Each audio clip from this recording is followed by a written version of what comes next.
Another video on the channel. Today is the annual video that's now going to be every January and it's also going to be my top 20 roller coasters. Now obviously I could just do like I did last year and do the top 10, but I feel now I've almost at 60 credits. It's now the top third of my credits, so it's actually quite a decent list. The bottom ones are still really good coasters, I'll say that, but we'll get onto them in a minute.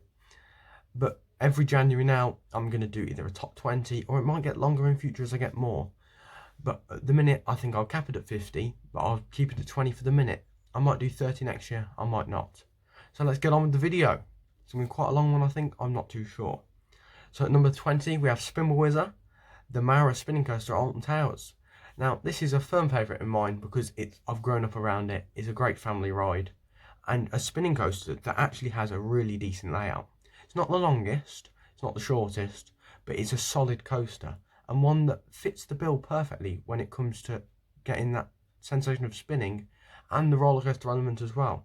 It just doesn't just feel like a repetitive spinning ride like say Marauder's Mayhem at the same park, but it adds that element of a coaster and the spinning together to create a fun attraction for everyone. So that's number 20, Spinball Whizzer. Number 19 is Nemesis Inferno at Thorpe Park. Now you might be surprised it's actually on the list because everyone knows how much I hate this ride. Now even though I hate it, it's still decent. It's my least favourite thrill ride and that's why it's down at number 19, I believe. And it's just because I can't connect with it. I really connect with Nemesis, as you'll see later in the list. But I feel like when I ride Inferno, it's just a lump of steel that goes around. And that's what a roller coaster is. But Nemesis, you feel it. On Nemesis Inferno, it just feels like a decent soundtrack, some decent theming on a poor layout. I don't like the layout at all.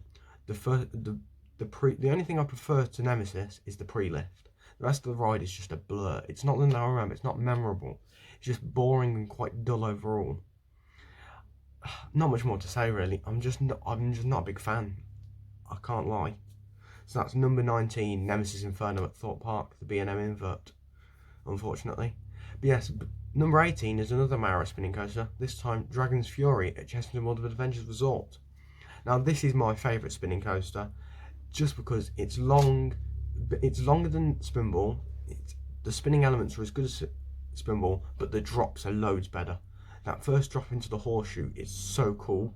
But then also I like it when you go up into one of the mid-course brake runs and then you drop down a straight drop into another one, brake run. And I love that section because I think it adds, you feel like you're on a roller coaster at that point, but you're going sideways. And it's just different to anything on Spinball. And then you have the helix, there's the second lift. It's just a long layout, it's good, it's another great family ride, and my second favourite ride at Chessington. And that's number 18, Dragon's Fury. But staying at Chessington, my number 1 coaster at the park, number 17 is Vampire, the aerodynamics suspended coaster, situated near Gruffalo and opened in 1990 as a massive expansion of Chessington. It's a great ride, long layout, 2 lift hills, a really good intense tunnel section, the first section shoots to the trees quite high up, not very intense, very family orientated. Then you have the one moment where it sweeps down low through the trees just before the second lift hill. And also the drop through the tunnel, which is one of the best moments on any family coaster in the UK. Personally love it. Couldn't rate it enough.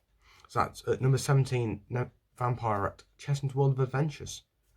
Number 16 is 13 at Alton Towers. An intermittent family coaster. Really good, world's first vertical drop coaster. Can you call it? It's a free fall drop coaster, really, but I suppose it is vertical. But yes, 11 years old now. Jeez, it makes me feel old.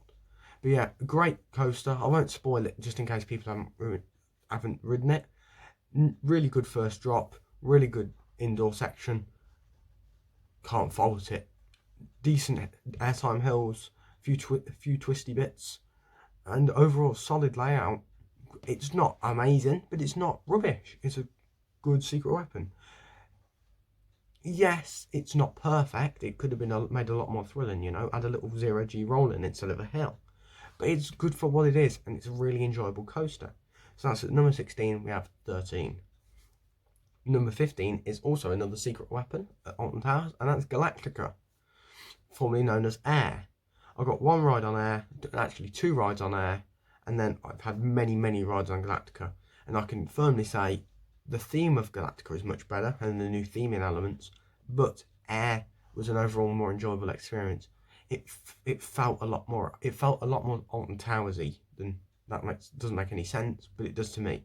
It felt like you were actually at Alton Towers. Now it feels more of an IP, even though it isn't. It feels much more branded, and I really enjoyed Air's theme. Just wish they could have built on the theming for the overall re-theme in 2016.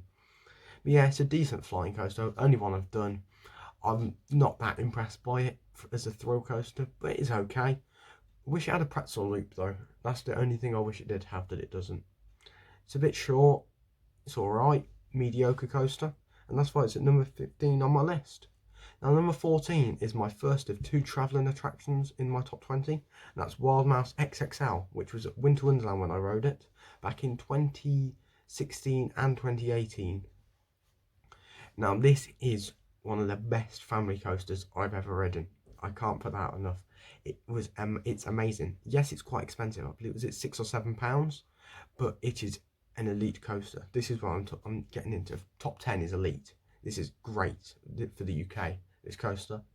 The drops are amazing, full of airtime. The Wild Mouse section is full of laterals, amazing G's. It's just a massive version of a standard Mac Wild Mouse, but it's 10 times better. I think the height, the speed, and the length makes it a really good solid attraction. Like if you put that in any park permanently, it's a serious investment. It's a serious attraction. It's a solid coaster, and that's why it's almost in my top 13. Number 14 is Wild Mouse XXL when I rode it at Winter Wonderland. Now number 13 is my only defunct coaster on the list, and that's G-Force at Drayton Manor Park. Closed down in 2018. I got some rides on my first 3 rides were on its last ever day of operation, I believe, in August 2018. I'm not sure if that's confirmed, but I never saw it open again after that day, so I'll never truly know. This coaster was amazing in my opinion. I'd looked at it all my life since I first went when I was about 1 to Drayton Manor, and I can't get over how much I missed out on. It was overhated by enthusiasts across the world, in my opinion. The lift was the most amazing feeling in the world. Hang time galore. Airtime hill was full of airtime. People say these restraints were too bulky, too big on you. But I gotta be honest, I really enjoyed them. I thought they were really comfortable, and a ride I wish I could experience again someday. You never know, I might go to Iraq, is it? I believe, where the clone is. But it's a great coaster, and it would be a shame if it does get scrapped. I know it's in storage at the minute, I believe in the Netherlands. But yes, number 13 is G-Force at Drayton Manor, the unique Mara coaster. Number 12 is Rollercoaster at Great Yarmouth Pleasure Beach. Just got into my top 10 last year, I believe. That was at number 10. Solid coaster, really long, decent woody, a lot of family history for me. It's got some really good airtime. I know it sounds stupid. It's a scenic railway, but on the back row it has good airtime. On the front it has decent airtime. Onboard brakeman. Solid coaster. I can't really say much else. This is like the point where it becomes... I'm getting into these top class coasters for the UK, in my opinion. It's a great coaster. One I think the UK would miss if I lost it. I certainly would. Such a classic. And at number 12, it's Rollercoaster at Great Yarmouth Pleasure Beach. Then number 11 is Rita, the Intamin Accelerator Coaster at Alton Towers. Yes, Rita, hated by many, liked by few, and I'm one of the people that love it. So number 11, it's dropped down a little bit this year, mainly because you'll see why. A couple of coasters have gone up, a couple of coasters dropped down. Yes, Rita, Intamin Accelerator, that hydraulic launch is just something else. People can say what they want, but I'm sorry, it's the best. Well, not the best Intamin Accelerator, as I'll get on to soon, but the launch is the greatest experience on any coaster. Hydraulic launches are the greatest, in my opinion. I can't say the rest of the layout is very good. It's very dull, very forgettable, but that launch on the front row is brilliant and makes the ride my number 11. Number 10 is Colossus at Thorpe Park. Now, this is the first of the the second of the 5 coasters I have on my list from Thorpe, and the first one I actually particularly enjoy. Colossus, again, overhated. 10 solid inversions, nice speed, nice length. Can't really say much else, can I? The quadruple heartline roll, brilliant. The loop, I love loops, I love corkscrews, and I love cove rolls, and it's got all of them. They're my 4 favourite inversions, I'd say. And then my heartline rolls are probably next. So, bingo, we're there. So yes, Colossus, solid Intamin, 2002, Werner Stengel design, I believe, if I remember correctly. Classic attraction on the couple of days after the new Intamin coaster, 500 feet tall. Will it happen? Who knows? That's for another day. So yes, number 10 is Colossus at Thorpe Park. Number 9 is the second of the 2 travelling rides, Munich Looping, or Olympia Looping is sometimes known, that I rode at Winter Wonderland as well in 2018. Now this coaster jumped into my top 10 with ease. 5 loops, travelling ride, largest travelling ride in the world. 2 lift hills in theory, even though one's sort of a brake run. What else can I say? Again, these are so simple. These coasters. It has 5 intense loops. It's a Schwarzkopf built by BHS. It's a dream coaster. It's the biggest in the world. I'm honoured to be able to have ridden it. Enthusiasts across the world dream of riding it, and I rode it once. I'll ride it again hopefully next year. I was meant to go this year, but obviously nothing because of COVID. So yes, Munich Looping, solid coaster. Get yourself down to Hyde Park if it's ever there again.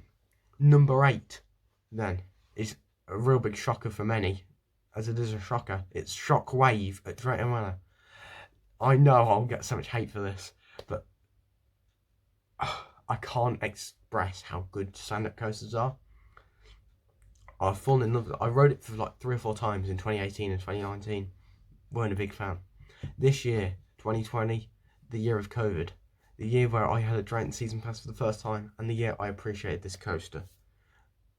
Elite. This is the first elite coaster I would say in the UK on my list. The 0G roll is the greatest airtime moment I have ever experienced. And you probably say, there's no airtime now. The 0G roll standing up, it's something else. As you whip to the right, you get yanked up into the restraint, and then as you go upside down, you get insane airtime, hang time even, and then you get whipped across again as it rotates back around, and you get another blast of airtime. Amazing, smooth, overhated, fun, short, re-rideable. Next season, I might do a little riding challenge where I try and do as many rides on Shockwave in a day as I can. I know Parksville did it, Sean, give him some love. And he did, I believe, 18, 19 in a day. I really want to get 25, I think. 25 on a rainy day. Something else. I've got 3 in a day, was my record at the minute. But that was because I've done loads of other attractions. I think I could get 15 on a normal day, because he did midweek, I'll be doing weekends. So yes, number 8, Shockwave, Drayton Manor, Elite Coaster. Number 7, saw the ride at Thorpe Park. Another great attraction. Eurofighter, good airtime, good theming, good lift hill, good drop, good inversions. Tad janky on that first drop, but apart from that, smooth as butter. Again, heartline roll indoors, one of the best inversions alongside with Shockwave 0G roll and Smiler's heartline roll, in my opinion. I do love a good heartline roll. But yes, at number 7 is Saw the Ride. Not much to say about that one, just a nice solid coaster that you either love or you hate. Number 6 is another Thorpe Park coaster, Stealth, the other Intamin accelerator on my list. 80 mile an hour, 205 foot tall, top hat, airtime hill in the brake run. What more could you ask for? Yeah, I wish it was the longer layout like Accelerator, not very far, but you got to take it as it is. It's a good addition in the Two Swords Merlin swap over period. What can I say? It's a fab coaster. The launch is just something else. Good views from the top hat. Nice drop on the way back down. That's your ride. That launch is what makes it. And that's why you need a front row on it to appreciate it. Got my front row this year. It's boosted up, I think, 1 or 2 spots, not sure. Then, so number 6 is Stealth. There's so many S's at Thorpe. Stealth at Thorpe Park. And then number 5 is Swarm at Thorpe Park, the B&M Wing Coaster. Now this, another great coaster, another coaster you cannot miss if you go to the park. What my 5th favourite in the UK, that is top elite stuff. If you're doing it for the first time, I recommend back left, wing seat. Not the inner seat, the wing seat. Because you get whipped down the first drop, you get whipped to the 0G roll, and all the rest of the inversions. It is the dream seat on that coaster. I've yet to do a front row. I need to do a front row next season, and I'll try and get the back row again, because I haven't got a back row since 2019, when I said second ride on the coaster. But honestly, dream seat, back left, wing seat. The theming is top notch. The queue is, to be honest, it's one of the best queues. I know it sounds weird, one of the nicest queues to queue in the UK, because you get really good views of the coaster above you, and it's something to look at, as opposed to like the Smilers queue, where it's just all mess above your head, if that makes sense.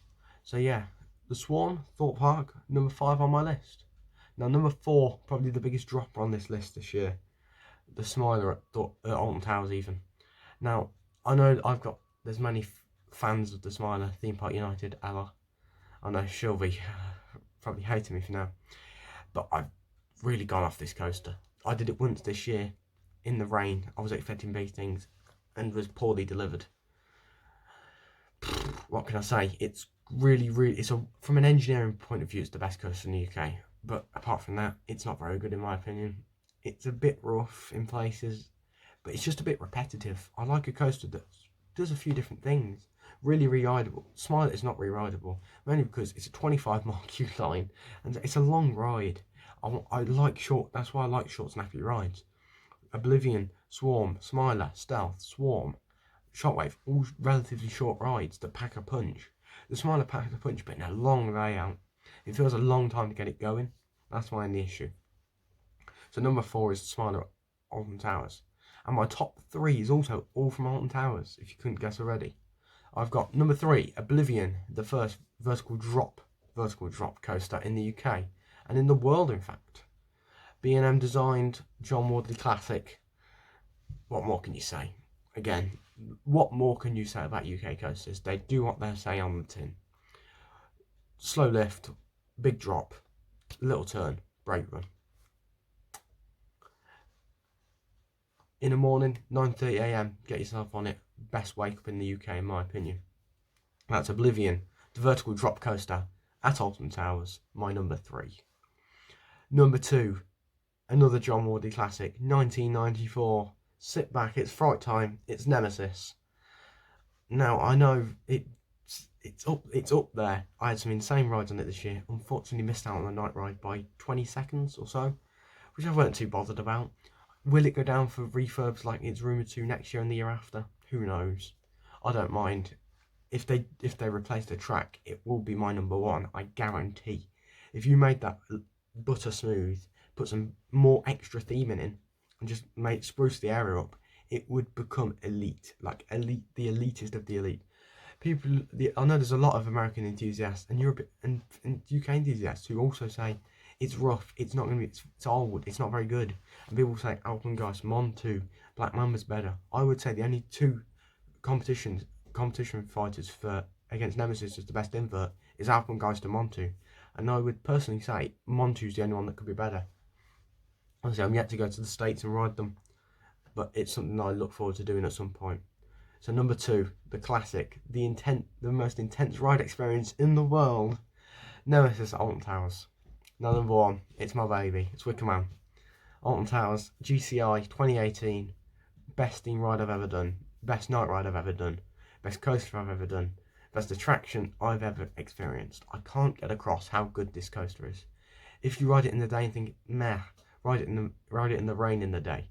If you haven't ridden it in the day, if you've ridden it in the day and still think it's meh, ride it at night. It's something just on another level. Could not compare it to anything else. It's a surreal experience. Front row, back row, middle rows, any row, you're going to be in for the ride of your life. I think that about summarises this video. What are 20 coasters? I've got 20 coasters on the list just here. and I love them all. I love all 56 that I've done, I believe. I think that's my count, 57. I love them all. They're all a laugh. But these 20 are something special. I know I hate on Inferno. I hate on certain ones. But I love them really. I still love the interlocking corkscrews on Inferno. I still love the 0G roll on Swarm, no matter where I sit. I still love Nemesis, back row, on a summer evening like I got this year. That is why we love coasters, and that is why I do this channel, and I run my Instagram page. Go follow me, go subscribe please. It means the world, all the support. Thank you guys for watching. It's going to be the classic. Goodbye.